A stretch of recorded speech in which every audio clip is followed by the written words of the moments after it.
Good evening, everyone. Before starting today's Hindu analysis, let me make a small announcement. LTX classes వాళ్ళు UPSC offline classes ఏవైతే ఉన్నాయో అవి start చేయడం అనేది జరుగుతుంది. యూపీఎస్సీ ఆఫ్లైన్ క్లాసెస్ మీకు లైఫ్ టైం వ్యాలిడిటీతో అందుబాటులో ఉండడం అనేది జరుగుతుంది. ఆఫ్లైన్ తీసుకుంటే మీకు ఆన్లైన్ క్లాసెస్ కూడా కాంప్లిమెంటరీ యాక్సెస్ అనేది లభిస్తుంది. బ్యాచెస్ అనేవి 1 ఏప్రిల్ నుంచి స్టార్ట్ అవ్వడం అనేది జరుగుతుందండి. సో మన ఇన్స్టిట్యూట్ అనేది ఎక్కడుంది అంటే ఎంబీపీ కాలనీ వైజాగ్లో ఉండడం అనేది జరిగింది. సో చక్కగా జాయిన్ అవ్వండి. సురేష్ సార్ గైడెన్స్ ఉంటుంది, మేము కూడా అక్కడ అందుబాటులో ఉంటాను. సో అండ్ నారాయణమూర్తి సార్ కూడా అందుబాటులో ఉంటారు. మనది ఇన్హౌస్ ఫ్యాకల్టీ అండి. ఎక్కడి నుంచో వచ్చి టకటక సిలబస్ కంప్లీట్ చేసి వారం రోజుల్లో వెళ్ళిపోవడాలు మనకి జరగవు, మన ఇన్స్టిట్యూట్లో అలా ఉండదు. సో మీ తాలూకా ప్రిపరేషన్ అయినంత కాలం పర్సనల్ గైడెన్స్ అండ్ సపోర్ట్ మాకు తప్పకుండా మీకు ఉండడం అనేది జరుగుతుంది. ఫర్ ఎవర్ అలా వెళ్తూనే ఉంటుంది. అర్థమైందా? సో లైఫ్ టైం వ్యాలిడిటీ అనేది అందుకే ఇస్తున్నాము. సో చక్కగా మీరు జాయిన్ అవ్వడం అనేది చేయండి. సో ఫీజు ఎంతండి అంటే 60,000 రూపాయలు. 60,000 రూపాయలు కూడా మీరు ఒక్కసారి కట్టక్కర్లేదమ్మా. నెలకి 5,000 చొప్పున 12 ఇన్స్టాల్మెంట్లో మీరు కట్టుకోవచ్చు. 60,000 రూపాయలకి మీకు లైఫ్ టైం వ్యాలిడిటీతో యూపీఎస్సీ చెప్పడం అనేది జరుగుతుంది. Prelims plus mains plus interview అప్రోచ్లో ఉండడం అనేది జరుగుతుంది. ఫ్రమ్ వెరీ బేసిక్స్, పునాదుల నుంచి లోతుల నుంచి మీకు చెప్పడం అనేది జరుగుతుంది. Daily mains answer writing practice ఏదైతే ఉంటుందో daily mains answer writing practice అనేది ఉంటుంది. దానితో పాటు మీకు ఒకవేళ ఏపీపీఎస్సీ టీఎస్పీఎస్సీ నోటిఫికేషన్ వచ్చిందనుకోండి, ఆ ఎక్స్ట్రా సిలబస్ కూడా కంప్లీట్ చేయడానికి మీరు వేరే దగ్గరికి పరిగెత్తనక్కర్లేదు. ఆ ఎక్స్ట్రా సిలబస్ కూడా మన దగ్గరే చక్కగా కంప్లీట్ అవ్వడం అనేది జరుగుతుంది. మనమే కంప్లీట్ చేయడం అనేది జరుగుతుంది. అర్థమైందా? సో ఆఫ్లైన్ క్లాసెస్ జాయిన్ అవ్వాలి అంటే మీరు ఆన్లైన్ జాయిన్ అవ్వాలన్నా ఇదే నెంబర్. సో ఈ నెంబర్కి ఫోన్ చేసి మీరు చక్కగా జాయిన్ అవ్వచ్చు. అర్థమైందా? సో మా గైడెన్స్ ఉంటుంది, సపోర్ట్ ఉంటుంది. సో మమ్మల్ని నమ్మితే చక్కగా జాయిన్ అవ్వండి. సో మీకైతే తప్పకుండా 100% న్యాయం అయితే జరుగుతుంది. This is our promise. మన అమ్మ భాషలో, మన తెలుగు భాషలో చక్కగా మనం చెప్పుకోవడం అనేది జరుగుతుంది. అర్థమైందా? పర్సనల్ గైడెన్స్ కూడా ఉంటుంది. సో ఇప్పుడు ఆన్లైన్ క్లాస్ గురించి ఒకసారి మాట్లాడదాం. చూడండి, యూపీఎస్సీ ఆన్లైన్ క్లాస్ కూడా మీకు చక్కగా చాలా తక్కువ కాస్ట్కి దొరకడం అనేది జరుగుతుంది. ఎంత అమ్మా అంటే కేవలం 50,000 రూపాయలు. 50,000 రూపాయలు కూడా మీకు లైఫ్ టైం వ్యాలిడిటీ అనేది వస్తుంది. సో మీరు 50,000 రూపాయలు కూడా నెలకి 5,000 చొప్పున 12 ఇన్స్టాల్మెంట్లో మీరు చక్కగా కట్టుకోవచ్చు. ఎక్కడున్నా చక్కగా ప్రిపేర్ అవ్వచ్చు. లైఫ్ టైం వ్యాలిడిటీ అనేది వస్తుంది. Prelims plus mains plus interview అప్రోచ్లో ఉంటుంది. Daily mains answer writing practice ఏదైతే ఉంటుందో మెయిన్స్ ఆన్సర్ రైటింగ్ ప్రాక్టీస్ అనేది ఉండడం అనేది జరుగుతుంది. ఫ్రమ్ బేసిక్స్, వెరీ బేసిక్స్, పునాదుల నుంచి లోతుల నుంచి మీకు చెప్పడం అనేది జరుగుతుందండి. అర్థమైందా? సో మీకు దీనికి కూడా ఏపీపీఎస్సీ టీఎస్పీఎస్సీ కోర్సెస్ ఏవైతే ఉంటాయో ఆ ఎక్స్ట్రా సిలబస్ కూడా కాంప్లిమెంటరీగా రావడం అనేది జరుగుతుంది. అలాంగ్ విత్ సీశాట్ మీకు ఆన్లైన్ కోర్స్ అనేది లభించడం అనేది జరుగుతుంది. చక్కగా మీరు కళ్ళు మూసుకొని జాయిన్ అవ్వచ్చు. సో మీరు ఆన్లైన్ క్లాస్ కూడా చక్కగా తీసుకోవచ్చు.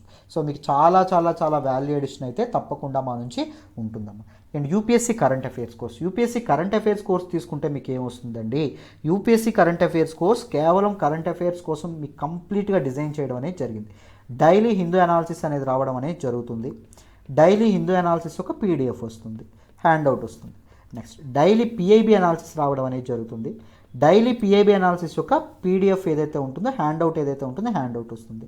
దాంతోపాటు ఇండియన్ ఎక్స్ప్రెస్ ఎక్స్ప్లెయిన్డ్ ఆర్టికల్స్ కూడా మీకు రావడం అనేది జరుగుతుంది. ఎవ్రీడే కరెంట్ అఫైర్స్ టెస్ట్ ఏదైతే ఉంటుందో కరెంట్ అఫైర్స్ టెస్ట్ కూడా రావడం అనేది జరుగుతుంది. అండ్ దాంతోపాటు మీకు వీక్లీ ఒక ఎంసీక్యూ సెషన్ ఏదైతే ఉంటుందో ఎంసీక్యూ సెషన్ అనేది కూడా జరగడం అనేది జరుగుతుంది. దాంతోపాటు వీక్లీ కరెంట్ అఫైర్స్ మొత్తం కవర్ చేయడానికి. దాంతోపాటు మీ కరెంట్ అఫైర్స్ కోర్సులో ఇంకేం వస్తాయండి అంటే చూడండి అమ్మా, మీకు కురుక్షేత్ర అండ్ యోజన ఏదైతే ఉంటుందో యోజన లేదా కురుక్షేత్ర ఏదో ఒక దాని మీద మేము ఎనాలిసిస్ చేయడం అనేది జరుగుతుంది. ఎనాలిసిస్ చేసి మీకు కరెంట్ అఫైర్స్ కోర్సులో మేము అందించడం అనేది జరుగుతుంది. కరెంట్ అఫైర్స్ కోర్స్ ఫీజు ఎంత అండి అంటే కేవలం 10,000 రూపాయలు. 10,000 రూపాయలు కూడా మీరు ఒకసారి కట్టాలా అంటే అక్కర్లేదండి. నెలకి 2,000 చొప్పున మీరు చక్కగా కరెంట్ అఫైర్స్ కోర్సులో కట్టుకుంటూ జాయిన్ అవ్వచ్చు. హ్యాపీగా జాయిన్ అవ్వచ్చు. మీకు చాలా చాలా వాల్యూ ఎడిషన్ అనేది ఉంటుంది. అర్థమైందా? లైఫ్ టైం వ్యాలిడిటీతో కరెంట్ అఫైర్స్ కోర్స్ కూడా మీకు రావడం అనేది జరుగుతుంది. యూపీఎస్సీ ప్రిపరేషన్లో కరెంట్ అఫైర్స్ ఎంత ఇంపార్టెంటో మీకు తెలుసు. సో చక్కగా మీకు అర్థమయ్యేంత వరకు చెప్పడం అనేది జరుగుతుంది. ఇన్ డీటెయిల్ చెప్పడం అనేది జరుగుతుంది.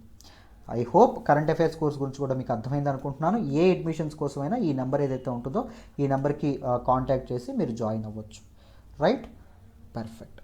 So this is all about our courses అండి. ఇప్పుడు హిందూ అనాలిసిస్లోకి వెళ్దాం. జాగ్రత్తగా వినండి. ఈరోజు హిందూ అనాలిసిస్లో మనం మాట్లాడుకోబోయే మొదటి ఆర్టికల్ వచ్చేసి <6% of houses under Pradhan Mantri Awas Yojana Gramin completed this year. Very very important article regarding governance అండి. GS paper 2. దిస్ పర్టిక్యులర్ ఆర్టికల్ని I picked up this particular article from the హిందూలోని చెన్నై ఎడిషన్లో పేజ్ నెంబర్ 1 నుంచి సెలెక్ట్ చేసుకోవడం అనేది జరిగిందమ్మా. సో ఈరోజు ముంబై ఎడిషన్ అండ్ దాంతోపాటు ఢిల్లీ ఎడిషన్ అనేవి అసలు నిన్న హోలీ కాబట్టి హాలిడే ఉండడం అనేది జరిగిందమ్మా. అందుకే చెన్నై ఎడిషన్ నేను ఈరోజు సెలెక్ట్ చేసుకోవడం అనేది జరిగింది. సో డీటెయిల్డ్గా ఈ ప్రధానమంత్రి ఆవాస్ యోజన గ్రామీణ్ గురించి తెలుసుకుందాం. ఇప్పుడు న్యూస్లోకి ఎందుకు వచ్చిందో తెలుసుకుందాం.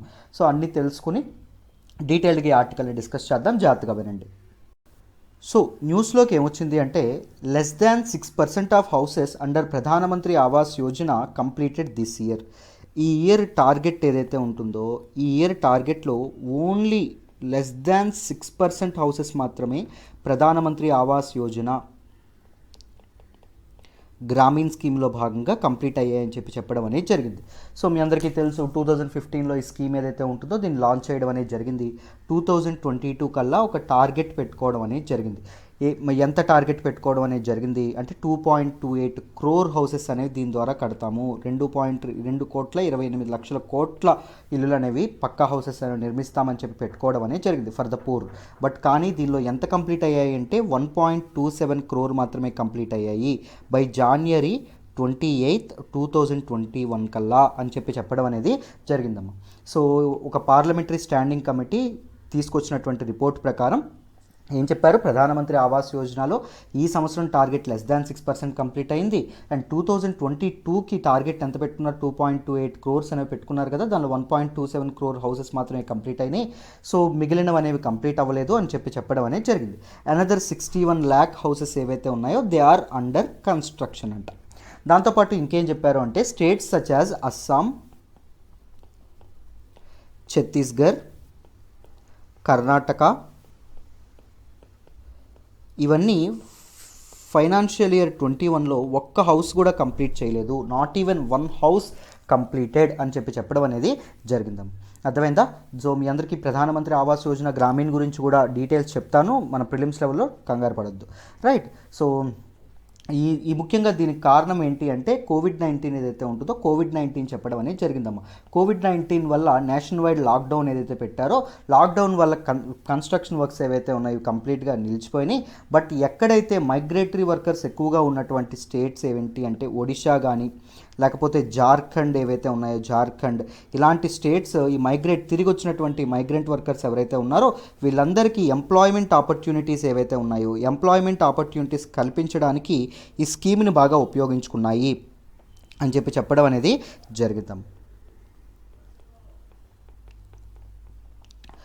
సో 2020 కల్లా పెట్టుకునేటటువంటి టార్గెట్లో ఓన్లీ 55% టార్గెట్ మాత్రమే కంప్లీట్ అయింది. సో ఇంకొక సంవత్సరం ఉంది. ఇంకొక సంవత్సరంలో మరి మొత్తం వాళ్ళు పెట్టుకున్నటువంటి టార్గెట్ని ఎలా కంప్లీట్ చేస్తారో చూడాలి అని చెప్పి హిందూలో మనకి చెప్పడం అనేది జరిగిందాం. ఇంకా సమ్ అదర్ డీటెయిల్స్ కూడా వీళ్ళు చెప్పడం అనేది జరిగింది. Let us look at some more details about this particular article. So ఒక్కొక్క house according to the ministry ఒక్కొక్క హౌస్ కన్స్ట్రక్ట్ చేయడానికంటే యావరేజ్గా 114 days పడడం అనేది జరుగుతుందంట. కానీ ఈ నేషనల్ వైడ్ లాక్డౌన్ ఏదైతే ఉంటుందో ఈ నేషనల్ వైడ్ లాక్డౌన్ వల్ల పనులు లేక చాలా ఇదవ్వడం అనేది లాంగ్ డిలే ఏదైతే ఉంటుందో at every stage of construction of houses long delay అనేది రావడం అనేది జరిగింది అని చెప్పి మనకు చెప్పడం అనేది జరిగిందమ్మా. దాంతోపాటు implementation of this scheme was mostly affected by ground level unavailability అండి. ముఖ్యంగా కన్స్ట్రక్షన్ మెటీరియల్స్ ఏవైతే ఉన్నాయో కన్స్ట్రక్షన్ మెటీరియల్స్ అనేవి అవైలబుల్ లేకపోవడం, దాంతోపాటు మనకి అదర్ లేబర్ ఏదైతే ఉంటుందో లేబర్ అందుబాటులో లేకపోవడం, అండ్ ఇన్స్పెక్షన్ ఏదైతే ఉంటుందో లాస్ట్లో ఇన్స్పెక్షన్ చేస్తారు కదా, సో వాటిలో ఏవైతే ఉంటాయో ఆ డిలే అనేది చాలా ఎక్కువగా ఉండడం. రైట్. సో ఫండ్స్ అనేవి కరెక్ట్ టైంలో బ్యాంకులు కూడా వర్క్ చేయలేదు కదా, సో ఫండ్స్ ఏవైతే ఉంటాయో ఫండ్స్ కూడా కరెక్ట్ టైంలో రిలీజ్ అవ్వకపోవడం, ఇలా చాలా సమస్యల వల్ల ఇంత లేట్ అవ్వడం అనేది జరిగింది అని చెప్పి మనకు చెప్పడం అనేది జరిగింది. బట్ లేబర్ ఎవరైతే ఉంటారో రూరల్ ఏరియాస్లో ఉండేటువంటి లేబర్ మాత్రం ఎప్పుడైతే మళ్ళీ ఈ తాలూకా ఈ నేషనల్ వైడ్ లాక్డౌన్ వల్ల ఆగిపోయినటువంటి ఈ వర్క్స్ ఏవైతే ఉన్నాయో మళ్ళీ April 20, 2021 నుంచి మొదలు పెట్టడం అనేది జరిగింది by taking safety protocols. So దాని తర్వాత చాలామంది మైగ్రెంట్ వర్కర్స్కి దీనివల్ల ఇది చేకూర్చడం అనేది జరిగింది, పనులు అనేవి వచ్చినాయి అని చెప్పడం అనేది జరిగింది. సో అస్సాము, ఛత్తీస్గఢ్, కర్ణాటక ఇలాంటి స్టేట్స్ మాత్రం అస్సలు ఒక్క హౌస్ కూడా ఈ సంవత్సరం కంప్లీట్ చేయలేదు అని చెప్పడం అనేది జరిగింది. ఇదే మనకి ఈ ఆర్టికల్లో రావడం అనేది జరిగిందమ్మా. Now let us look at some important facts about ప్రధానమంత్రి ఆవాస్ యోజన గ్రామీణ్. సో ప్రధానమంత్రి ఆవాస్ యోజన గ్రామీణ్. సో దీని గురించి ఇంపార్టెంట్ ఫ్యాక్ట్స్ అనేవి తెలుసుకుందాం, జాగ్రత్తగా వినండమ్మా. ఈ స్కీమ్ ఏదైతే ఉంటుందో ఇది 2016లో తీసుకురావడం అనేది జరిగింది. సో ఇది ఏ మినిస్ట్రీ అండర్లో ఉంటుంది అంటే మినిస్ట్రీ ఆఫ్ రూరల్ డెవలప్మెంట్ ఏదైతే ఉంటుందో మినిస్ట్రీ ఆఫ్ రూరల్ డెవలప్మెంట్ అండర్లోకి రావడం అనేది జరుగుతుందమ్మా. దీనికి ముందు దీనికి ఏ పేరుతో ఉండేది అంటే ఇందిరా ఆవాస్ యోజన అనేటటువంటి పేరుతో ఉండేది. ఈ స్కీమ్ ఇందిరా ఆవాస్ యోజన స్కీమ్ని రీకన్స్ట్రక్ట్ చేసి ప్రధానమంత్రి ఆవాస్ యోజన గ్రామీణ్ పిఎంఏవైగా దీన్ని మార్చడం అనేది జరిగిందమ్మ. అర్థమైందా? సో ఎప్పుడు స్టార్ట్ అయింది? ఏప్రిల్ 1వ తారీఖున 2016 ఇది స్టార్ట్ అవ్వడం అనేది జరిగింది. సో దీని తాలూకా ఏమేంటండి, it aims to construct pucca houses. ఎవరైతే పూర్ పీపుల్ ఎవరైతే ఉంటారో, పూర్ హౌస్ హోల్డ్స్ ఎవరైతే ఉన్నారో, హౌస్ హోల్డ్స్ ఎవరైతే ఉన్నారో వాళ్ళకి పక్కా హౌసెస్ అండ్ బేసిక్ ఎమ్యూనిటీస్ ఏవైతే ఉన్నాయో బేసిక్ ఎమ్యూనిటీస్ అనేవి ఏర్పాటు చేసి కన్స్ట్రక్ట్ చేయాలి అని చెప్పి ఆలోచనలో ఉండడం అనేది జరుగుతుంది. ఎప్పటికల్లా టార్గెట్ పెట్టుకున్నారు? బై 2022 2022 కల్లా కంప్లీట్ చేయాలని. ఎన్ని ఇళ్ళు కంప్లీట్ చేయాలనుకుంటున్నారు? 2.95 crore హౌసెస్ అనేవి కన్స్ట్రక్ట్ చేయాలని చెప్పి అనుకోవడం అనేది జరుగుతుంది. మరి కాస్ట్ షేరింగ్ ఎలా ఉంటుంది అంటే సెంటర్ అండ్ స్టేట్స్ భరించడం అనేది జరుగుతుంది. సెంటర్ మామూలు స్టేట్స్ మెయిన్లాండ్ స్టేట్స్ ఏవైతే ఉంటాయో అక్కడ సెంటర్ యొక్క ఇది 60-40 అండ్ నార్త్ ఈస్టర్న్ స్టేట్స్ మనకి ఏవైతే నార్త్ ఈస్టర్న్ స్టేట్స్ దాంతోపాటు హిమాలయన్ స్టేట్స్ ఏవైతే ఉంటాయో హిమాలయన్ స్టేట్స్లో 90:10 ఈ తాలూకా రేషియోలో ఖర్చు ఏదైతే ఉంటుందో ఖర్చుని ఇదవ్వడం అనేది జరుగుతుంది. దాంతోపాటు దీనిలో ఇంకొక ఇంపార్టెంట్ ఇదేంటి అంటే రూరల్ మ్యాసన్స్ ఎవరైతే ఉంటారో ఎవరైతే ఇది చేస్తూ ఉన్నారో తాపీ మేస్త్రులు ఎవరైతే ఉన్నారో రూరల్ ఏరియాస్లో ఉండేవాళ్ళు వాళ్ళకి ట్రైనింగ్ అనేది ప్రొవైడ్ చేయాలని చెప్పి అనుకోవడం అనేది జరుగుతుంది. సో వర్క్మెన్షిప్ వాళ్ళ తాలూకా స్కిల్ అనేది పెంచాలి, బెటర్ క్వాలిటీ హౌసెస్ కన్స్ట్రక్ట్ చేయడానికి వాళ్ళకి బెటర్ ఎంప్లాయబిలిటీ అనేది కలిగించాలి అనేటటువంటి దీంతో కూడా దీన్ని ఇది చేయడం అనేది జరిగింది. అర్థమైందా? సో ప్రధానమంత్రి ఆవాస్ యోజన గ్రామీణ్ గురించి ప్రిలిమ్స్ లెవెల్ ఫ్యాక్ట్స్ ఇవన్నీ. సో అందరికీ ఈ పర్టికులర్ ఆర్టికల్ ఏదైతే ఉంటుందో ఇది అర్థమైందని అనుకుంటున్నాను. ఈ ఆర్టికల్ని మనం గవర్నెన్స్లో చదువుకుంటాం. ఓకేనా? Right. So let us move to the next article అమ్మ. మనం మాట్లాడుకునే నెక్స్ట్ ఆర్టికల్ వచ్చేసి ship that blocked Suez canal finally free. Very very important article regarding GS paper 2 international రిలేషన్స్లో మాట్లాడుకుంటాం. జిఎస్ పేపర్ 3 ట్రేడ్లో కూడా మనం మాట్లాడుకోవడం అనేది జరుగుతుంది. వెరీ వెరీ ఇంపార్టెంట్ ఆర్టికల్ అండి. ఈ పర్టికులర్ ఆర్టికల్ నేను ఆల్రెడీ డిస్కస్ చేశాను, సూయజ్ కెనాల్ యొక్క హిస్టరీ ఏంటి అని. మళ్ళీ ఒకసారి డిస్కస్ చేద్దాం బికాజ్ న్యూస్లోకి వచ్చినటువంటి ఇంపార్టెంట్ ఆర్టికల్ జాగ్రఫీ అన్నీ కలిపి ఉండడం అనేది జరిగింది కదా. సో డీటెయిల్డ్గా వినండి, జాగ్రత్తగా అర్థమైపోతుంది. సో మీ అందరికీ తెలుసు వరల్డ్ ట్రేడ్ ప్రపంచ వాణిజ్యం ఏదైతే ఉంటుందో అదంతా మ్యారిటైమ్ రూట్స్ ఏవైతే ఉంటాయో సీ రూట్స్ ఏవైతే ఉంటాయో వాటి మీద డిపెండ్ అయి ఉంటాయి. సో ఒక మ్యారిటైమ్ రెవల్యూషన్గా ఒక సీ ట్రేడోను మన తాలూకా వరల్డ్ ట్రేడ్లో ఒక విప్లవాత్మకంగా మొదలైంది ఏంటి అంటే this man made canal card Suez canal అండి. ఈ సూయజ్ కెనాల్ ఏ సీస్ని కలుపుతుంది అంటే మెడిటేరియన్ సీ మధ్యధరా సముద్రం దాంతోపాటు రెడ్ సీ ఏదైతే ఉంటుందో రెడ్ సీని కలపడం అనేది జరుగుతుంది.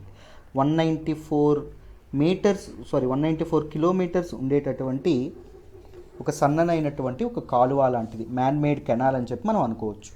సో ఎప్పుడైతే కొలోనియల్ ఎరా టైంలో ఏం జరిగేది అంటే కొలోనియల్ ఎరాలో బ్రిటన్ లాంటి యూరోపియన్ కంట్రీస్ చాలా దేశాలను తమ కాలనీస్గా మార్చుకొని సో ఇండియా లాంటి కంట్రీస్ లేకపోతే ఇక్కడ ఉన్నటువంటి మయన్మార్ బర్మా లాంటి కంట్రీస్ నుంచి రా మెటీరియల్స్ ఏవైతే ఉన్నాయో వాళ్ళ దేశాలకు తరలించి అక్కడ ఫైనల్ ప్రొడక్ట్స్ ఏవైతే ఉన్నాయో అవి మన దేశాలకు తీసుకురావడం అనేది జరిగింది.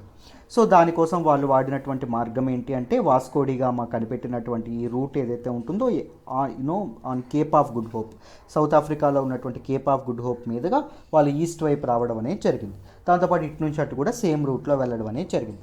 సో ఎప్పటి నుంచో ఈజిప్షియన్ పాలకులు ఎవరైతే ఉంటారో ఈ తాలూక్ కెనాల్ ఈజిప్ట్లో ఉంది కదా, ఈజిప్షియన్ పాలకులు ఎవరైతే ఉంటారో వాళ్ళు చాలాసార్లు ఈ రెడ్ సీ ఏదైతే ఉంటుందో ఈ రెడ్ సీని మెడిటేరియన్ సీ ఏదైతే ఉంటుందో మెడిటేరియన్ సీని ఈ రెండింటిని కలపాలి అనేటటువంటి ఆలోచనతో ఉండడం అనేది జరిగింది. సో అందుకోసం నైల్ రివర్ని వాడదాము, Red Sea Nile river connect చేసి నైల్ రివర్ గుండా అలా వెళ్ళి మధ్యధరా సముద్రంలో మెడిటేరియన్ సీలో కలుద్దాము, చక్కగా కలుసుకోవచ్చు అనేటటువంటి ఆలోచనలో వాళ్ళు ఉండడం అనేది జరిగిందాం. తర్వాత నెపోలియన్ లాంటి వాళ్ళు కూడా సూయజ్ కెనాల్ ఏదైతే ఉంటుందో దీని తవ్వకాన్ని ముందుకు తీసుకెళ్ళడానికి చాలా ప్రయత్నాలు కూడా చేయడం అనేది జరిగింది. ఎందుకు అంటే అప్పుడు వరల్డ్ ట్రేడ్ మీద పూర్తి ఆధిపత్యం బ్రిటన్ సంపాదించుకోగలిగింది. ఎందుకు అంటే ఈ కేప్ ఆఫ్ గుడ్ హోప్ ఏదైతే ఉంటుందో, ఈ సౌత్ ఆఫ్రికా అనేది వాళ్ళ కాలనీలో ఉండడం వల్ల most of the eastern nations ఏవైతే ఉన్నాయో, ఈస్టర్న్ నేషన్స్ కూడా మన తాలూకా బ్రిటన్ తాలూకా కాలనీస్గా ఉండడం వల్ల బ్రిటన్కి అన్నీ సులువు అవ్వడం అనేది జరిగింది. బట్ బ్రిటన్ కంటే ముందు ఫ్రెంచ్ అనేది ఆధిపత్యం కోసం ఫ్రెంచ్ అనేది ఏం చేయడం అనేది జరిగింది, ఫ్రెంచ్ మిలిటరీ లీడర్ అయినటువంటి నెపోలియన్ ఎవరైతే ఉన్నారో ఆయన ఇది మనం కొత్త సీ రూట్ కనుక్కుందాము, ఈజియెస్ట్ అండ్ దగ్గరగా ఉండేటటువంటి ఒక సీ రూట్ కనుక్కోవాలి, దానిలో భాగంగా సూయజ్ కెనాల్ని తవ్విద్దామన్న ఆలోచనలో ఉండడం అనేది జరిగింది. బట్ ఆయన తన ఆలోచనలు కూడా వెనక్కి తీసుకోవడం అనేది జరిగిందాము. లేటర్ ఇన్ 1858 1858లో ఏం మొదలైంది అంటే universal Suez canal shipping company ఏదైతే ఉంటుందో ఇది మొదలవ్వడం అనేది జరిగింది. సో వీళ్ళు 1859లో ఈ తాలూకా ఇదేదైతే ఉంటుందో దీన్ని కన్స్ట్రక్ట్ చేయడం అనేది జరిగిందమ్మ. సూయజ్ కెనాల్ యొక్క కన్స్ట్రక్షన్ అనేది మొదలు పెట్టడం అనేది జరిగింది. సో ఇది కాస్త ఎంతవరకు రావడం అనేది జరిగింది, 1869 వరకు 10 ఏళ్ల పాటు కొనసాగడం అనేది జరిగింది. 10 ఏళ్ల తర్వాత 1869లో సూయజ్ కెనాల్ ఏదైతే ఉంటుందో, సూయజ్ కాలువ ఏదైతే ఉంటుందో దీన్ని ఓపెన్ చేయడం అనేది జరిగిందమ్మ. సో 1869లో ఎప్పుడైతే ఓపెన్ చేశారో అప్పటి నుంచి ఈ కంపెనీ అనేది చాలా దీనిగా ఉండడం అనేది జరిగింది. తర్వాత ఫస్ట్ నుంచి బ్రిటన్ అనేది ఈ తాలూకా సూయజ్ కెనాల్ కన్స్ట్రక్షన్కి తన అపోజిషన్ అనేది తెలుపుతూ ఉంది. ఎందుకు అంటే వరల్డ్ ట్రేడ్ మీద వాళ్ళ తాలూకా ఆధిపత్యం అనేది పోతుంది అని చెప్పి చాలా చాలా ఇన్సెక్యూరిటీ ఫీల్ అవ్వడం అనేది జరిగింది. బట్ లేటర్ కానీ తర్వాత ఈజిప్షియన్ రూలర్స్ ఎవరైతే ఉన్నారో ఈ company universal Suez canal shipping company ఏదైతే ఉంటుందో ఆ కంపెనీలో ఉన్నటువంటి తమ వాటాలను బ్రిటన్ వాళ్ళకి అమ్మేయడం అనేది జరిగింది because of some economic constraints. So అమ్మేసిన తర్వాత బ్రిటన్ కూడా ఈ తాలూకా సూయజ్ కెనాల్ని చక్కగా వాడుకోవడం అనేది జరిగింది. కానీ 1956లో 1956లో ఏమైంది, సోవియట్ యూనియన్ యొక్క యుఎస్ఎస్ఆర్ ఏదైతే ఉంటుందో అప్పటి యుఎస్ఎస్ఆర్ తాలూకా దీంతో సింహాసనం ఎక్కినటువంటి అధికారంలోకి వచ్చినటువంటి నాజర్ ఎవరైతే ఉంటారో ఆయన ఈజిప్ట్ పాలకుడైనటువంటి నాజర్ ఏం చేశారు, మహమ్మద్ నాజర్ మన తాలూకా సూయజ్ కెనాల్ ఏదైతే ఉంటుందో దాన్ని నేషనలైజ్ చేయడం అనేది జరిగింది. ఇది గవర్నమెంట్కే చెందుతుంది అని చెప్పడం అనేది జరిగింది. అప్పుడు ఏకంగా మన తాలూకా UK and Britain and France ఏవైతే ఉంటాయో రెండు ఈజిప్ట్ మీద యుద్ధానికి కూడా వెళ్ళడానికి సిద్ధపడడం అనేది జరిగిందమ్మ. అర్థమైందా? కానీ బట్ యుఎస్ఎస్ఆర్ యొక్క సపోర్ట్ నాజర్కు ఉండడం వల్ల, ఈవెన్ అమెరికా యొక్క సపోర్ట్ కూడా నాజర్కు ఉండడం వల్ల ఈ 2 నేషన్స్ వెనక్కి తగ్గడం అనేది జరిగింది. అయితే రీసెంట్గా ఇది న్యూస్లోకి ఎందుకు వచ్చింది అంటే ఎవర్ గివెన్ అనేటటువంటి ఒక తైవాన్ బేస్డ్ షిప్పింగ్ కంపెనీ యొక్క నౌక ఏదైతే ఉంటుందో, ఒక షిప్ ఏదైతే ఉంటుందో ఇది మన తాలూకా ఇదేదైతే ఉందో సూయజ్ కెనాల్ ఏదైతే ఉంటుందో దానికి అడ్డంగా ఇలా ఉండిపోవడం అనేది జరిగింది. అర్థమైంది? అడ్డంగా ఇలా ఉండిపోవడం అనేది జరిగింది. సో దానివల్ల ఇటు నుంచి షిప్స్ అటు నుంచి షిప్స్ రాకపోకలు అనేవి ఆగిపోయినాయి. సో ది సూయజ్ కెనాల్ ద్వారా ప్రపంచంలో 12% of trade, Suez canal contributes to 12% trade, 12% of the trade. Suez canal acts as a transit for 12% of world trade. అంత పెద్ద మొత్తంలో ఆయిల్ కానీ, న్యాచురల్ గ్యాస్ కానీ, ఆటోమొబైల్స్ కానీ ఇవన్నీ ఈస్ట్ నుంచి వెస్ట్కి, వెస్ట్ నుంచి ఈస్ట్కి వెళ్ళడం అనేది జరుగుతుంది. సో సూయజ్ కెనాల్ బ్లాక్ అవ్వడం వల్ల ప్రతిరోజు ఎవ్రీడే 74,000 crores అనేవి వరల్డ్ ట్రేడ్ ఏదైతే ఉంటుందో ఇది నష్టపోవడం అనేది జరిగింది. ఈజిప్ట్ గవర్నమెంట్ ఏదైతే ఉంటుందో ఈజిప్ట్కి కూడా ప్రధానమైనటువంటి మార్గం మొదటి 2 ఇంపార్టెంట్ ఇదేంటి అంటే ఎకనామిక్ సోర్సెస్ ఏంటంటే మొదట సూయజ్ కెనాల్, రెండవది ఏంటి అంటే టూరిజం అమ్మ. సో సూయజ్ కెనాల్ మూతపడడంతో మన తాలూకా ఈజిప్షియన్ అఫీషియల్స్ ఎవరైతే ఉన్నారో వాళ్ళు కూడా త్వరగా ఈ షిప్ని మూవ్ చేయాలని చెప్పి చాలా ఆలోచించడం అనేది జరిగింది. ఇంకొన్ని షిప్స్ ఏవైతే ఉన్నాయో అయితే అవుతుందని చెప్పి చుట్టూ తిరిగి మళ్ళీ కేప్ ఆఫ్ గుడ్ హోప్ ద్వారా ఇండియన్ ఓషన్లోకి చేరుకోవాలని చెప్పి అనుకోవడం అనేది జరిగింది. అట్లాంటిక్ ఓషన్ నుంచి ఇండియన్ ఓషన్లోకి చేరుకోవాలని ఆలోచనలో కూడా ఉండడం అనేది జరిగింది. సో అందుకోసం అని చెప్పి ఏం చేశారు అంటే ఈ షిప్ని ఎలా అయినా ఇది చేయాలని చెప్పి వారం రోజులుగా గత 8 రోజులుగా ప్రయత్నాలు జరుగుతుంటే 23rd నుంచి ఈరోజు 30వ తారీఖు కదా, మొత్తం 8 రోజులుగా జరుగుతూ ఉంటే ఇప్పుడు ఈరోజు నిన్న 29th రోజు ఏం జరిగింది అంటే ఈ షిప్ అనేది మెల్లగా కదలడం అనేది జరిగింది. ఈ షిప్ అనేది ఈ అడ్డంగా ఉండిపోయినటువంటి షిప్ అనేది వీళ్ళు మూవ్ చేయడం అనేది జరిగిందమ్మ. సో చాలామంది ఎక్స్పెక్ట్ చేశారు ఈ షిప్ లేట్ అయితే, డిలే అయితే మాత్రం చాలా ప్రాబ్లం అవ్వడం అనేది జరుగుతుంది, ఇబ్బంది పడతాం మనందరం. సో ముఖ్యంగా ఎందుకు అంటే ఈ షిప్స్లో అక్కడ ఆగిపోయినటువంటి షిప్స్ ఏవైతే ఉన్నాయో అందులో ఉండేటటువంటి గూడ్స్ యొక్క విలువ వరల్డ్ మార్కెట్లో విపరీతంగా పెరిగిపోతుంది. సో దానివల్ల సామాన్యులు చాలా నష్టపోతారు అనుకోవడం అనేది జరిగింది. బట్ కాస్త తొందరగానే అఫీషియల్స్ యొక్క చొరవతో షిప్ అనేది కదలడం అనేది జరిగింది. సో ఈ వరల్డ్ ట్రేడ్ క్రైసిస్ ఏదైతే ఉంటుందో ఈ క్రైసిస్కి ఒక ఫుల్ స్టాప్ పడడం అనేది జరిగిందా. అర్థమైందా? సో ఇది మనకు న్యూస్లోకి రావడం అనేది జరిగింది. అందుకే నిన్న కూడా ఈ చరిత్ర అంతా, హిస్టరీ అంతా డీటెయిల్గా ఎక్స్ప్లెయిన్ చేశాను. మళ్ళీ ఒకసారి మీకు చెప్పాలనిపించి చెప్పాను. ఐ హోప్ ఈ ఆర్టికల్ అనేది మీకు డీటెయిల్డ్గా అర్థమైందని అనుకుంటున్నాను. Let us move to the next article అమ్మ. మనం మాట్లాడుకోబోయే నెక్స్ట్ ఆర్టికల్ వచ్చేసి US not at ready to lift trade tariffs on China says Thai. Very very important article regarding GS paper 3 and GS paper 2లో కూడా very very important అమ్మ. So ఈ particular article నేను the హిందూలో చెన్నై ఎడిషన్లో page number 12 నుంచి select చేసుకోవడం అనేది జరిగింది. ఈ పర్టికులర్ ఆర్టికల్ని డీటెయిల్డ్గా డిస్కస్ చేద్దాం, జాగ్రత్తగా వినండి అమ్మ. ఈ ఆర్టికల్ని మీకు అర్థం కావాలంటే ట్రేడ్ వార్, సో గత సంవత్సరం ఎండ్ అయినటువంటి ఎవరెవరి మధ్య అండి ట్రేడ్ వార్ జరిగింది? యూఎస్ అండ్ చైనా ఏదైతే ఉంటుందో, యూఎస్ అండ్ చైనా మధ్య జరిగినటువంటి ఈ ట్రేడ్ వార్ ఏదైతే ఉంటుందో ఇది గత సంవత్సరం ఎండ్ అవ్వడం అనేది జరిగింది. విత్ మన తాలూకా ట్రంప్కి అండ్ అమెరికాకి అండ్ చైనా ఏదైతే ఉంటుందో చైనా మధ్య ఒక అగ్రిమెంట్ జరగడం వల్ల. సో ఈ ట్రేడ్ వార్ మీకు అర్థం కావాలి. ట్రేడ్ వార్ మీకు అర్థం కావాలంటే నేను ఎప్పుడు మాట్లాడుకున్నా యుఎస్ అండ్ చైనా గురించి మాట్లాడితే ఏం చెప్తాను? యుఎస్ హెజ్మోనీ గురించి మీకు అర్థం కావాలి, యుఎస్ డామినెన్స్ గురించి మీకు అర్థం కావాలి. So US dominance, so either Trump మీరు చూసుకున్నా, బైడెన్ చూసుకున్నా, మధ్యలో వచ్చినటువంటి ఒబామా చూసుకున్నా, ఎవరైనా కోరుకునేది ఏంటి అంటే యుఎస్ యొక్క డామినెన్స్. యుఎస్ యొక్క డామినెన్స్కి ఇప్పుడున్నటువంటి పెద్ద థ్రెట్ ఎవరు అంటే చైనా అమ్మ. ఎందుకు అంటే చైనా స్ట్రాటజికల్గా పొలిటికల్గా స్ట్రెంథన్ అవుతుంది, దాంతోపాటు స్ట్రాటజికల్గా స్ట్రెంథన్ అవుతుంది, దాంతోపాటు మిలిటరీ వైజ్ స్ట్రెంథన్ అవ్వడం అనేది జరుగుతుంది. వెరీ ఇంపార్టెంట్లీ ఎకనామికల్గా కూడా చాలా చాలా స్ట్రెంథన్ అవ్వడం అనేది జరుగుతుంది. సో వరల్డ్ మ్యానుఫ్యాక్చరింగ్ హబ్ అనేటటువంటి ఒక ట్యాగ్ లైన్ కూడా చైనా తీసుకోవడం అనేది జరిగింది. దాంతోపాటు చైనా యొక్క జీడిపి ఏదైతే ఉంటుందో అది కూడా సిగ్నిఫికెంట్గా పెరగడం అనేది జరగడం అనేది జరుగుతుంది. సో ఈ ముఖ్యంగా యుఎస్ హెజ్మోనీకి ఇంకొక పెద్ద థ్రెట్ ఎవరు కలిగించారంటే కోవిడ్-19 కలిగించడం అనేది జరిగింది. ప్రపంచ దేశాలైనటువంటి అగ్రదేశమైనటువంటి యుఎస్ కూడా ఈ కోవిడ్-19తో చాలా బాధపడడం అనేది జరిగింది, చాలామంది ప్రాణాలు కోల్పోవడం అనేది జరిగింది. సో ఈ టైంలో చైనా కోవిడ్-19 సరిగ్గా కట్టడి చేసి చైనా అనేది తన వర్త్ను కూడా నిలబెట్టుకోవడం అనేది జరిగింది. సో దానికి ముందు ఎప్పుడైతే యుఎస్ అనేది చైనాని థ్రెట్గా చూడడం అనేది మొదలుపెట్టిందో, సో యుఎస్ అండ్ చైనా మధ్య ఏం జరిగింది అంటే దిస్ ట్రేడ్ వార్ అనేది మొదలవ్వడం అనేది జరిగింది. ట్రేడ్ వార్ని మీరు మాట్లాడుకోవాలంటే మీకు ట్రేడ్ ప్రొటెక్షనిజం గురించి తెలియాలి. ప్రొటెక్షనిజం అంటే ఏంటి? ఇప్పుడు ఇండియా ఆత్మనిర్భర్ భారత్ ఏదైతే ఉంటుందో it is it can be viewed as a protectionist strategy అంటున్నారు. ప్రొటెక్షనిజం అంటే ఏంటి? మన వస్తువుల్ని మనం మాత్రమే వాడుకోవాలి, మన మార్కెట్కి మనమే ఇది చేసుకోవాలి, బయట నుంచి ఎటువంటి ఇంపోర్ట్స్ చేసుకోకూడదు. సో మన మార్కెట్ యాక్సెస్ మన డొమెస్టిక్ వాళ్ళకే ఉండాలి, మన కంట్రీ బిజినెస్ మ్యాన్కే ఉండాలి, వేరే వాళ్ళకు ఉండకూడదు అనేటటువంటి ఆలోచనే ప్రొటెక్షనిజం.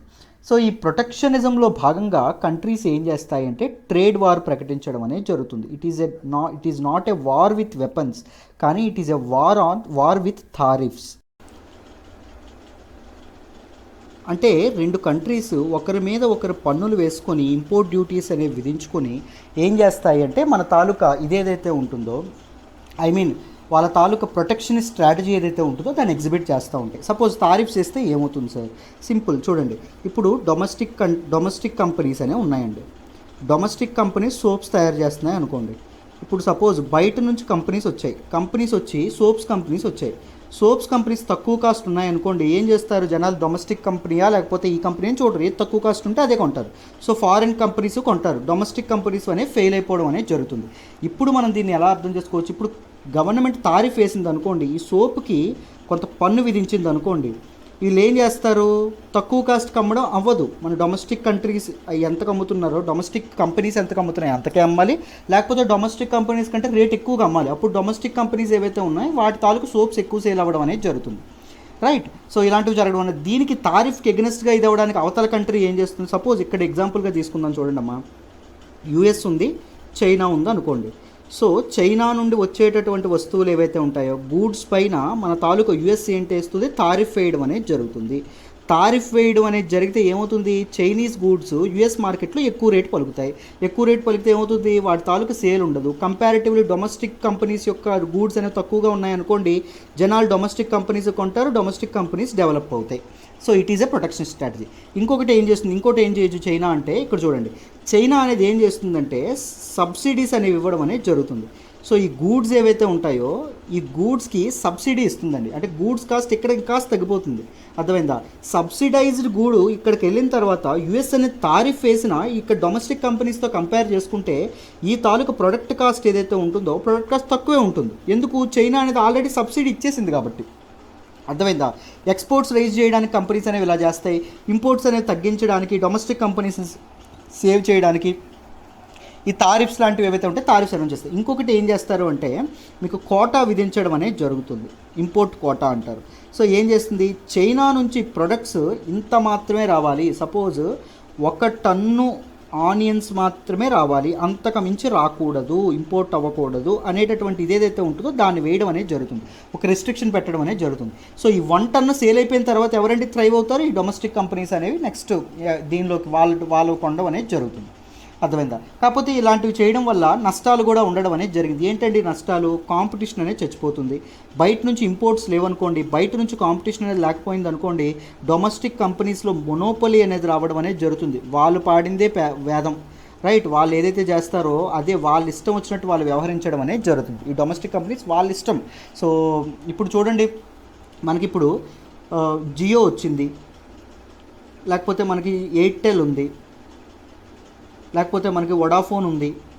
సో ఇలా డిఫరెంట్ కాంపిటీషన్ ఉండడం వల్ల ప్రైసెస్ అనేవి మనకి టక్కనే తగ్గడం అనేది జరిగింది. ఇప్పుడు మొబైల్ ఇండస్ట్రీ ఉంది, మొబైల్ ఇండస్ట్రీలో మనకు కాంపిటీషన్స్ ఎక్కువ. సో ఒకప్పుడు 8 మెగాపిక్సెల్ ఫోన్ కొనాలి అంటే ఎంతో కాస్ట్ 30,000 35,000 పెట్టాల్సి వచ్చేది. ఇప్పుడు 2,000కి 8 మెగాపిక్సెల్ ఫోన్ దొరుకుతుంది. ఎందుకు? కాంపిటీషన్ ఎక్కువ కాబట్టి తక్కువ కాస్ట్కి ప్రజలు ఎక్కువ సర్వీసెస్ అనేవి పొందేటటువంటి ఇదేదైతే ఉందో సౌలభ్యం అనేది జరగడం అనేది జరుగుతుందన్న. అది అది ఇదవ్వడం అనేది జరుగుతుంది. సో ప్రొటెక్షనిస్ట్ స్ట్రాటజీ ఏదైతే ఉంటుందో ఈ ప్రొటెక్షనిజం అనేటటువంటిది ఇన్ స్మాల్ రన్లో మన తాలూకా వీళ్ళు ఎవరైతే ఉంటారో కంట్రీస్కి హెల్ప్ చేసినా లాంగ్ రన్లో మాత్రం కంట్రీస్కి దెబ్బపడుతుంది. దాంతోపాటు ప్రొటెక్షనిస్ట్ స్ట్రాటజీస్ ఓన్లీ ఫైనల్ గూడ్సే రావండి, బయట నుంచి ఇంపోర్ట్ చేసుకునేవి. ఏ వస్తాయి? ఇప్పుడు రా మెటీరియల్స్ ఏవైతే ఉంటాయో రా మెటీరియల్స్ వస్తాయి. ఇప్పుడు సపోజ్ యూఎస్లో కంప్యూటర్లు తయారు చేసినటువంటి కంపెనీ ఉందనుకోండి, వాళ్ళు చిప్స్ ఏవైతే ఉన్నాయో ఆ కంప్యూటర్ కావాల్సినటువంటి చిప్ కానీ సమ్ ఎలక్ట్రానిక్స్ ఏవైతే ఉన్నాయో చైనా నుంచి తెచ్చుకుంటున్నారు అనుకోండి. ఇప్పుడు ఒకవేళ యూఎస్ వీటి మీద తారిఫ్ వేయడం అనేది జరిగింది అనుకోండి, సో ఏం జరుగుతుంది? డొమెస్టిక్ కంపెనీల కాస్ట్ అనేది పెరిగిపోతుంది. డొమెస్టిక్ కంపెనీల కాస్ట్ పెరిగితే ఏమవుతుంది? డొమెస్టిక్ కంపెనీస్ యొక్క ఇది కూడా పెరగడం అనేది జరుగుతుంది. అదేవిధంగా కాంపిటీషన్ చచ్చిపోతుంది. దాంతోపాటు లాంగ్ రన్లో డిమాండ్ అనేది కంప్లీట్గా పడిపోతుంది. డిమాండ్ అనేది పడిపోతే ప్రైసెస్ ఏవైతే ఉన్నాయో ప్రైసెస్ అనేవి కంప్లీట్గా పడిపోతాయి, రైట్? దానివల్ల ఎకానమీ అనేది థ్రైవ్ అవ్వడం అనేది చాలా కష్టం అవ్వడం అనేది జరుగుతుంది. సో ఇప్పుడు ఏం జరిగింది? ఇప్పుడు న్యూస్లోకి ఎందుకు వచ్చిందంటే, ఇప్పుడు మామూలుగా ట్రేడ్ వార్లో ఏం జరిగింది? యుఎస్ అనేది చైనా యొక్క గూడ్స్ ఏవైతే ఉన్నాయో వాటి మీద తారిఫ్స్ వేయడం అనేది జరిగింది. వారు రిటాలియేట్ చేస్తూ చైనా ఏం చేసింది? యూఎస్ యొక్క గూడ్స్ ఏవైతే ఉంటాయో, యూఎస్ నుంచి ఇంపోర్ట్ అయ్యేటటువంటి గూడ్స్ ఏవైతే ఉంటాయో వాటి మీద కూడా తారిఫ్స్ ఇంపోజ్ చేసింది. మళ్ళీ యూఎస్ చైనా గూడ్స్ మీద ఎక్స్ట్రా తారిఫ్ వేసింది. మళ్ళీ చైనా యూఎస్ గూడ్స్ మీద మళ్ళీ ఎక్స్ట్రా తారిఫ్ వేయడం అనేది జరిగింది. అర్థమైందా? సో ఇలా వార్ ఏదైతే ఉంటుందో వార్ నడవడం అనేది జరిగింది. దానివల్ల చాలా countries most of the countries చాలా నష్టపోవడం అనేది జరిగింది, చాలా ఇబ్బంది పడడం అనేది జరిగింది వీళ్ళిద్దరి మధ్య. ఎందుకంటే 2 ఎలిఫెంట్స్ దెబ్బలాడుకున్నాయి అనుకోండి, ఏం జరుగుతుంది? The most affected will be the ground, grass on the ground కదా. 2 పడి దొర్లు తట్టుకున్నాయి అనుకోండి, ఏం జరుగుతుంది? గొడవ పడితే కింద ఉన్నటువంటి గ్రాస్ గడ్డ ఏదైతే ఉంటుందో, గరికి ఏదైతే ఉంటుందో అది పాడైపోతుంది, అంతే కదా. సో చిన్న కంట్రీస్, అదర్ డెవలపింగ్ నేషన్స్ ఏవైతే ఉన్నాయో అవి చాలా సఫర్ అవ్వడం అనేది జరిగింది. అర్థమైందా? So there were 4 methods in trade war. ఒకటి తారిఫ్స్, 2 తారిఫ్స్ గురించి చెప్పాను, తారిఫ్స్ ఎలా పెంచుతారు, సబ్సిడీస్, 3 ఇంపోర్ట్ కోటాస్ ఏవైతే ఉంటాయో Kotas, and 4th currency value ఏదైతే ఉంటుందో కరెన్సీ వాల్యూ వాళ్ళ మట్టుకు వాళ్ళే తగ్గించేసుకోవడం. ఒక కంట్రీ యొక్క కరెన్సీ వాల్యూ తగ్గితే ఏమవుతుందండి? ఎక్స్పోర్ట్స్ ఏవైతే ఉన్నాయో వాళ్ళ తాలూకు ఎక్స్పోర్ట్స్ ఏవైతే ఉంటాయో అవి చీప్ అవ్వడం అనేది జరుగుతుంది. ఎక్స్పోర్ట్స్ చీప్ అయితే ఏమవుతుంది? వాళ్ళ తాలూకా ప్రొడక్ట్స్కి డిమాండ్ అనేది పెరగడం అనేది జరుగుతుంది. చైనా ఎక్కువగా యూజ్ చేసేటటువంటి స్ట్రాటజీ, చైనా వాటి తాలూకు కరెన్సీ ఏదైతే ఉంటుందో కరెన్సీని తనకు తానుగానే ఇది చేయడం అనేది జరుగుతుంది, తనకు తానుగానే తగ్గించుకోవడం, డివాల్యూ చేయడం అనేది జరుగుతుంది. ఎలా జరుగుతుంది సార్? కరెన్సీ వాల్యూ తగ్గితే ఎక్స్పోర్ట్స్ ఎలా తగ్గుతాయి? సో నేను మీకు చాలాసార్లు ఎక్స్ప్లెయిన్ చేశాను, మళ్ళీ ఒకసారి ఎక్స్ప్లెయిన్ చేస్తాను చూడండి అబ్బా. సపోజ్ చూడండి అబ్బా, మీకు ఇప్పుడు సపోజ్ $1 ఈజ్ ఈక్వల్స్ టు 5 రూపాయలు ఉందనుకోండి, 5 రూపీస్ ఉందనుకోండి సపోజ్. సో మనీ డిప్రిషియేట్ అవ్వడం అంటే ఏంటి? $1 ఈజ్ ఈక్వల్స్ టు 10 రూపాయలు అవ్వడం, అంతేనా. 10 రూపాయలు అయితే ఏమంటాం, మనీ ఎప్రిషియేట్, ఇక్కడ 10 అయిందని చెప్పి ఎప్రిషియేషన్ కాదు, అది డిప్రిషియేట్ అవ్వడం. ఇప్పుడు ఒక డాలర్కి 5 రూపాయలు వచ్చేవి, ఇప్పుడు అదే డాలర్కి ఇప్పుడు 10 రూపాయలు వచ్చేస్తున్నాయి. అర్థమైందా. సో మన ఇండియా ఏదైతే ఉంటుందో, మన ఇండియన్ కరెన్సీ యొక్క వాల్యూ అనేది తగ్గిపోయిందని అర్థం. ఇప్పుడు చూడండి ఏం జరుగుతుంది, ఇది ఎక్స్పోర్ట్స్ మీద ఎలా ప్రభావం చూపిస్తుందో చెప్తాను. $1 = 5 రూపీస్ అయింది అనుకోండి. సపోజ్ మనం ఏదో ఒక ఎక్స్పోర్ట్ చేస్తున్నాం, సపోజ్ రైస్ ఎక్స్పోర్ట్ చేస్తున్నాం అనుకోండి. ఒక రైస్ బ్యాగ్ వాల్యూ 100 రూపాయలు అనుకోండి సపోజ్. ఇక్కడ చూడండి, సో మన రైస్ వాల్యూ ఏదైతే ఉంటుందో, మన తాలూకా రైస్ బ్యాగ్ వాళ్ళు కొనడానికి అమెరికాకి ఎంత పడుతుంది, ఫస్ట్ తాలూకు సినారియోలో 100/5 అంటే ఎంత, $20 పట్టడం అనేది జరుగుతుంది. సో ఈ కేసులో చూడండి, అదే 100 రూపాయలది 100/10 అంటే $10 పెట్టడం అనేది జరుగుతుంది. సో మన కరెన్సీ డిప్రిషియేట్ అవ్వడం వల్ల ఏం జరుగుతుంది, మన ప్రొడక్ట్స్ ఏవైతే ఉన్నాయో అవి చీప్ అవుతున్నాయి. మన ప్రొడక్ట్స్ అనేవి అక్కడ మార్కెట్లో చీప్ అవ్వడం వల్ల మన ప్రొడక్ట్స్ ఎక్కువ కొనడానికి వాళ్ళు చూస్తారు, అవునా కదా. వాళ్ళు డొమెస్టిక్ వాటితో పోలిస్తే మన ప్రొడక్ట్స్ చీప్ అనుకోండి, మనల్ని ఎక్కువ చూస్తారు కదా మన ప్రొడక్ట్స్ని కొనడానికి. సో ఎక్స్పోర్ట్స్ ఏవైతే ఉంటాయో ఎక్స్పోర్ట్స్ అనేవి రైజ్ అవ్వడం అనేది జరుగుతుంది. నేను చాలాసార్లు చెప్పాను, మళ్ళీ చెప్తున్నాను, అర్థమైంది. ఎక్స్పోర్ట్స్ రైజ్ అవ్వడం అనేది జరుగుతుంది, మనీ డిప్రిషియేట్ అయితే. సో మనీ డిప్రిషియేట్ అయితే ఇంపోర్ట్స్ తగ్గిపోవడం కూడా జరుగుతుంది. ఇట్ యాక్ట్స్ వైస్ వెర్సా, అర్థమైందా. సో వీటిని ఉపయోగించి కంట్రీస్ ఏం చేస్తాయి అంటే ట్రేడ్ వార్ని ప్రకటించడం, ట్రేడ్ వార్లో పార్టిసిపేట్ చేయడం, ప్రొటెక్షనిస్ట్ స్ట్రాటజీస్ యూజ్ చేయడం అనేది జరుగుతుంది. మరి ఇప్పుడు మనకి దీనిలోకి ఎందుకు వచ్చింది అంటే, యుఎస్ అనేది ఏం చెప్తుంది అంటే, చైనా మీద మేము విధించినటువంటి తారిఫ్స్ ఏవైతే ఉంటాయో ఆ తారిఫ్స్ని మేము ఎంత మాత్రం ఎత్తేయాలనుకోవట్లేదు. అఫ్ కోర్స్ కొన్ని డొమెస్టిక్ కంపెనీస్ ఏవైతే ఉన్నాయో, కొన్ని డొమెస్టిక్ కంపెనీస్ గోల్ చేస్తూ ఉన్నాయి. ఎందుకు అంటే వాళ్ళు రా మెటీరియల్స్ అక్కడి నుంచే ఇంపోర్ట్ చేసుకుంటున్నారు కాబట్టి వాళ్ళ తాలూకా ప్రొడక్ట్స్ అనేవి కాస్ట్ పెరిగిపోతున్నాయి అని చెప్పి అంటున్నాయి. కానీ అదర్ డొమెస్టిక్ కంపెనీస్ ఏవైతే ఉన్నాయో అవి సర్వైవ్ అవ్వాలి అంటే మేము ఏం చేయాలి, ఇంత త్వరగా చైనా మీద వేసినటువంటి తారిఫ్స్ ఏవైతే ఉన్నాయో అవి ఎత్తేయకూడదు అని చెప్పి చెప్పడం అనేది జరిగిందమ్మ. అదే మనకు న్యూస్లోకి రావడం అనేది జరిగింది. అందుకే దాన్ని ఎక్స్ప్లెయిన్ చేయడానికే ఈ పర్టికులర్ ఆర్టికల్ ఏదైతే ఉంటుందో నేను దీన్ని ఎక్స్ప్లెయిన్ చేయడం అనేది జరిగింది. So as simple as that, ఒక్కసారిగా ఎత్తేము బట్ కొంత టైం తీసుకొని మేము లిఫ్ట్ చేస్తామని చెప్పి చెప్పడం అనేది జరిగింది. This is all about this particular article. Now let us move to the next article. మనం మాట్లాడుకోబోయే నెక్స్ట్ ఆర్టికల్ వచ్చేసి UK variant not more contagious studies చెప్పడం అనేది జరిగింది. దీని గురించి చూద్దాం, జాగ్రత్తగా వినండి. జిఎస్ పేపర్ 3 ఏదైతే ఉంటుందో దీనిలో చాలా చాలా ఇంపార్టెంట్. ఈ ఆర్టికల్ని డీటెయిల్గా డిస్కస్ చేద్దాం, జాగ్రత్తగా వినండి. సో ఈ ఆర్టికల్లో ఏం చెప్పారు అంటే, యూకే వేరియంట్ ఏదైతే ఉంటుందో B117 ఏదైతే ఉంటుందో, this did not appear to be more transmissible than the variant of the virus most common in India. ఇండియాలో ఉండేటటువంటి మోస్ట్ కామన్ కోవిడ్ వైరస్ ఏదైతే ఉంటుందో, కోవిడ్ మ్యూటెంట్ ఏదైతే ఉంటుందో, ఇండియాలో ఎక్కువగా ఏంటి D61G ఏదైతే ఉంటుందో, D614G చాలా చాలా ప్రివలెంట్గా ఉంది. దీన్ని అండ్ మేము B117 ఏదైతే ఉంటుందో 117ని కంపేర్ చేసాము. అండ్ వీటితో B117తో పెద్ద ప్రాబ్లం ఏం లేదు, మనం భయపడాల్సినటువంటి problem. It is not more transmissible, పెద్దగా ట్రాన్స్మిట్ అయ్యేటట్టు ఏం కనిపించట్లేదు అని చెప్పి నేషనల్ ఇన్స్టిట్యూట్ ఆఫ్ వైరాలజీ, పూణేలో ఉండేటటువంటి నేషనల్ ఇన్స్టిట్యూట్ ఆఫ్ వైరాలజీ ఏదైతే ఉంటుందో అక్కడ ఉండేటటువంటి ప్రముఖులు ఎవరైతే ఉంటారో వీళ్ళు చెప్పడం అనేది జరిగిందమ్మ. సో మేము స్టడీ అనేది సిరియన్ హ్యామ్స్టర్స్ ఏవైతే ఉంటాయి, ఒక టైప్ ఆఫ్ ఎలకలండి, సిరియన్ హ్యామ్స్టర్స్ మీద కండక్ట్ చేయడం అనేది జరిగింది. సో మేము కండక్ట్ చేసినటువంటి స్టడీస్ ఏవైతే ఉన్నాయో ఇవి మాకు ఏం చెప్పాయి అంటే, దిస్ పర్టికులర్ B117 వేరియంట్ ఏదైతే ఉంటుందో, మేము చేసినటువంటి స్టడీ ప్రకారం దిస్ వేరియంట్ ఏదైతే ఉంటుందో మీరు అనుకున్నంత భయపడాల్సింది కాదు, అంత త్వరగా ట్రాన్స్మిట్ అవ్వదు అని చెప్పి చెప్పడం అనేది జరిగింది. మనకి త్రీ వేరియంట్స్ ఆఫ్ కన్సర్న్ ఏవైతే ఉంటాయి, 3 వేరియంట్స్ ఆఫ్ కన్సర్న్ ప్రపంచంలో రావడం అనేది జరిగింది. ఒకటి అన్నిటికంటే important UK variant, 2 Brazilian variant ఏదైతే ఉంటుందో బ్రెజిలియన్ వేరియంట్, 3వది ఏంటి సౌత్ ఆఫ్రికన్ వేరియంట్ ఏదైతే ఉంటుందో సౌత్ ఆఫ్రికన్ వేరియంట్. ఈ 3 వేరియంట్స్ ఏవైతే ఉన్నాయో ఈ 3 వేరియంట్స్ చాలా కన్సర్న్ చూపిస్తున్నాయి, చాలా ఇబ్బందులు పెడుతున్నాయి. కొన్ని వ్యాక్సిన్స్ ఏవైతే ఉన్నాయో కొన్ని వ్యాక్సిన్స్ కూడా వీటి మీద ఇన్ఎఫెక్టివ్గా ఉన్నాయని చెప్పి చెప్పడం అనేది జరిగింది కదా. కానీ యూకే వేరియంట్ ఏదైతే ఉంటుందో it is not much contagious అని చెప్పి మనకు చెప్పడం అనేది జరిగింది. ఇండియాలో మొత్తం 771 కేసెస్ అనేవి నమోదయ్యాయంట. దేనిలోని ఈ వేరియంట్స్ ఆఫ్ కన్సర్న్ ఏదైతే ఉంటుందో ఈ వేరియంట్ ఆఫ్ కన్సర్న్స్తో 771 కేసెస్ ఏవైతే నమోదయ్యాయో దానిలో ఈ వేరియంట్ ఆఫ్ కన్సర్న్స్ మనకు కనిపించాయంట. దానిలో 736 ఏవైతే ఉంటాయి, 736 వేరియంట్స్లో కనిపించినటువంటి వేరియంట్ ఏంటి, కేసెస్లో కనిపించేటటువంటి వేరియంట్ ఏంటి, యూకే వేరియంట్ ఏదైతే ఉంటుందో యూకే వేరియంట్ అమ్మ. అర్థమైందా? సో పంజాబ్లో ఆల్మోస్ట్ 80% ఆఫ్ ద కేసెస్ ఎవరి వల్ల రావడం అనేది జరిగింది అంటే దిస్ పర్టికులర్ యూకే వేరియంట్ ఏదైతే ఉంటుందో యూకే వేరియంట్ వల్ల రావడం అనేది జరిగింది అని చెప్పడం అనేది జరిగింది. అర్థమైందా? So the most common D61G ఏదైతే ఉంటుందో వేరియంట్ D61Gతో పోలిస్తే B117 వేరియంట్ ఏదైతే ఉంటుందో it is not much contagious, ఇది అంత ఇబ్బందికరమైనటువంటిది ఏమీ కాదు అని చెప్పి మన తాలూకు వీళ్ళు ఎవరైతే ఉన్నారో స్టడీస్ ఏవైతే ఉంటాయో స్టడీస్ చెప్పడం అనేది జరిగింది. సో దాంతోపాటు they also studied many things అండి. సో ఈ హ్యామ్స్టర్స్ ఏవైతే ఉన్నాయో ఈ హ్యామ్స్టర్స్ని 2 సెట్స్గా వీళ్ళు విడదీయడం అనేది జరిగింది.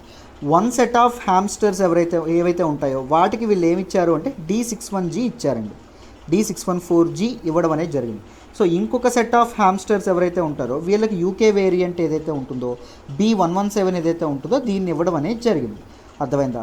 ఈ రెండింటితో పోలిస్తే రెండు సమానంగానే ఉన్నాయి. ఈవెన్ దాంతోపాటు ప్రాబ్లమ్స్ కూడా ఏం పెద్దగా కనిపించలేదు. అంటే డిసీజ్ వచ్చిన తర్వాత ఏదైతే ఇబ్బందులు ఉంటాయి ఇబ్బందుల్లో కూడా ఏం కనిపించలేదు. There was no weight loss, రెండింటిలోని సిమిలర్గా వెయిట్ లాస్ కూడా ఉండడం అనేది జరిగింది. రెండు ఆల్మోస్ట్ సిమిలర్, భయపడాల్సింది ఏమీ లేదు అని చెప్పడం అనేది జరిగింది. కాకపోతే ఫొమైట్స్ స్టడీ ఏదైతే ఉంటుందో సర్ఫేస్ స్టడీ ఏదైతే ఉంటుందో ఏవైతే ఈ హ్యామ్స్టర్స్ ఉన్నాయో హ్యామ్స్టర్స్ని కేజెస్లో పెట్టారండి. సో పంజరాల్లో పెట్టారు. పంజరాల్లో పెట్టి అక్కడ ఉండేటటువంటి వాటి తాలూకా బెడ్స్ ఏవైతే ఉంటాయి బెడ్స్ కానీ దాంతోపాటు వాటి తాలూకా సర్ఫేస్ ఏదైతే ఉంటుందో వీటన్నింటినీ స్టడీ చేయడం అనేది జరిగింది. స్టడీ చేస్తే ఏం తెలియదంటే యూకే B117 ఏదైతే ఉంటుందో ఇవి ఉండేటటువంటి హ్యామ్స్టర్స్ ఏవైతే ఉన్నాయో they released more water nozzles. తుప్పర్లు ఏవైతే ఉంటాయి ఇవి ఎక్కువగా రిలీజ్ చేయడం అనేది జరిగింది. ఎందుకంటే ఇది నోస్ ఏదైతే ఉంటుందో నోస్ని ఎక్కువగా వెట్ చేయడంలో ఇది చాలా ఇదైంది. బట్ D614G చూస్తే కంపారిటివ్లీ తక్కువ అని చెప్పడం అనేది జరిగింది. అర్థమైందా? సో దీన్నే మనకి ఈ న్యూస్లోకి రావడం అనేది జరిగింది. న్యూస్లోకి ఏమొచ్చిందో మీకు ఎక్స్ప్లెయిన్ చేశాను. I hope it is clear. మనం B117 గురించి చాలాసార్లు మాట్లాడుకోవడం అనేది జరిగింది. Else I will make a separate video on this B117. అర్థమైందా? I hope you understand this particular article. So this is all about this. I'm very sorry ఈరోజు కాస్త తక్కువ లిమిట్తో చేయడం అనేది జరిగింది. ఎందుకు అంటే when I opened Hindu paper in the morning మనకి ఢిల్లీ అండ్ ముంబై ఎడిషన్, నేను ఎప్పుడు Delhi and Mumbai editions discuss చేస్తాను, మీ అందరికీ తెలుసు. ఢిల్లీ అండ్ ముంబై ఎడిషన్స్ హోలీ వల్ల రాలేదు అని చెప్పడం అనేది జరిగింది. సో నేనేమనుకున్నానంటే ఈరోజు హాలిడేనేమో అనుకున్నాను. బట్ తర్వాత సురేష్ సార్ చెప్పారు నాకు, ఏమని చెప్పారంటే లేదు చెన్నై ఎడిషన్ వచ్చింది, పిక్ దట్ వన్ అని చెప్పారు. సో అందుకే జస్ట్ ఇప్పుడే పిక్ చేసుకుని టకటకా చేయడం అనేది జరిగింది. డోంట్ మైండ్, రేపు ఇంకా డీటెయిల్డ్గా కవర్ చేయడానికి ప్రయత్నిస్తాను. నా ఎక్స్ప్లెనేషన్ మీకు నచ్చున్నట్టయితే keep liking our video, keep sharing our video, keep commenting ఎలా ఉందో చేయండి. ఏమైనా సెపరేట్ వీడియోలు కావాలి సార్, ఎక్స్ప్లెనేషన్ వీడియోలు కావాలంటే కామెంట్ చేయడం మాత్రం మర్చిపోకుండా. దాంతోపాటు మీరు ఏవైనా మా కోర్సుల్లో జాయిన్ అవ్వాలి అనుకుంటే you can choose UPSC Infinity. This is one of the flagship course. So మీకు ప్రిలిమ్స్, మెయిన్స్ ప్లస్ ఇంటర్వ్యూ ఏదైతే ఉంటుందో ఇంటర్వ్యూలో ఉండడం అనేది జరుగుతుంది. బేసిక్స్ నుంచి, ఫ్రమ్ వెరీ బేసిక్స్ నుంచి చెప్పడం అనేది, పునాదుల నుంచి లోతుల నుంచి చెప్తామమ్మా. దాంతోపాటు మీకు APPS UPSC Infinity తీసుకుంటే APPSC TSPSC నోటిఫికేషన్స్ వచ్చినప్పుడు ఆ ఎక్స్ట్రా సిలబస్ కూడా మీకు కవర్ చేయడం అనేది జరుగుతుంది. దాంతోపాటు మీకు bank, SSC CGL, SSC CHSL ఇవి కూడా ఫ్రీ యాక్సెస్ అనేది ఇవ్వడం అనేది జరుగుతుందమ్మా for lifetime validity. UPSC Infinity comes with lifetime validity. So April 1 నుంచి ఫీజు అనేది రివైజ్ అవుతుంది. మీకు ఈరోజు రేపు మాత్రమే ఉంది. వీలైతే ఈ లోపు జాయిన్ అవ్వడానికి ప్రయత్నించండి. అర్థమైందా? This is all about UPSC Infinity. UPSC Infinity offline course కూడా మేము వైజాగ్లో లాంచ్ చేయడం అనేది జరిగింది, MVP కాలనీలో. సో ఒకసారి వైజాగ్ రాగలిగితే చక్కగా MVP కాలనీలో హాస్టల్ ఫెసిలిటీస్ ఉంటాయి. వైజాగ్ కూడా బెస్ట్ ప్లేస్ చదువుకోవడానికి. నేను కూడా అక్కడే అందుబాటులో ఉంటాను. చక్కగా మీరు వస్తే హ్యాపీగా మీరు గైడ్ చేయడం అనేది జరుగుతుంది. చక్కగా మీరు నేర్చుకోవచ్చు. ఆఫ్లైన్ తీసుకుంటే ఆన్లైన్కి మీకు కాంప్లిమెంటరీ యాక్సెస్ అనేది లభిస్తుంది. అంటే ఎప్పుడైనా ఒక లీవ్ పెట్టి కానీ లేకపోతే వెకేషన్ కానీ మీరు ఎప్పుడైనా ఇంటికి వెళ్ళారనుకోండి, అప్పుడు కూడా మీరు క్లాసులు మిస్ అవ్వక్కర్లా. ఆన్లైన్లో కూడా మీరు చక్కగా క్లాసులు వినొచ్చు, లైవ్ క్లాసెస్. రైట్, సేమ్ ఉండడం అనేది జరుగుతుంది. ఇదొకటి. దాంతోపాటు ఆప్షనల్స్ ఏవైతే ఉన్నాయో ఆప్షనల్స్ మనం 4 ఆప్షనల్స్ అనేవి డీల్ చేయడం అనేది జరుగుతుంది. ఏంటి సార్ ఆ 4 ఆప్షనల్స్ అంటే, ఒకటి public administration, PUBAD, it will be handled by Suresh sir. And PSIR, political science and international relations, Suresh sir handle చేస్తారు. అండ్ దాంతోపాటు నేను హ్యాండిల్ చేసేటటువంటివి చూడండి, మనకి ఆంథ్రోపాలజీ ఏదైతే ఉంటుందో ఆంథ్రోపాలజీ అనేది నేను హ్యాండిల్ చేయడం అనేది జరుగుతుంది. దాంతోపాటు సోషియాలజీ ఏదైతే ఉంటుందో సోషియాలజీని కూడా మనం లాంచ్ చేయబోతున్నాం. నెక్స్ట్ మంత్ మన క్లాసులు స్టార్ట్ అవ్వడం అనేది జరుగుతుంది. అడ్మిషన్స్ ఆల్రెడీ ఓపెన్ అయినాయి. సో మనకి ఆప్షనల్ కోర్సెస్ కూడా లైఫ్ టైం వ్యాలిడిటీతో వస్తున్నటువంటి కోర్సెస్. ఆప్షనల్ ఫీజు ఎంత అండి అంటే 25,000 ప్రస్తుతం అమ్మ. మీరు 5 ఇన్స్టాల్మెంట్లో కట్టొచ్చు, 5,000 చొప్పున. అండ్ ఆప్షనల్ ఫీజు 1వ తారీఖు నుంచి 30,000 అవుతుంది. సో ఏ ఆప్షనల్ అయినా మీరు తీసుకోవాలంటే చక్కగా ఇప్పుడే తీసుకోవడానికి ప్రయత్నించండి. మీకు చక్కగా 5,000 కలిసి రావడం అనేది జరుగుతుంది. లైఫ్ టైం వ్యాలిడిటీతో వస్తుంది. నోట్స్ కూడా ప్రొవైడ్ చేయడం అనేది జరుగుతుంది. Right, this is all about this particular article. I hope you understand today's Hindu analysis really well. Right, మళ్ళీ రేపటి నుంచి మళ్ళీ ఉదయం నుంచి డీటెయిల్డ్గా నేను డిస్కస్ చేయడం అనేది జరుగుతుంది. Right, so burning issues videos కూడా చేస్తాను. Stay tune. ఓకే అమ్మా, బాయ్.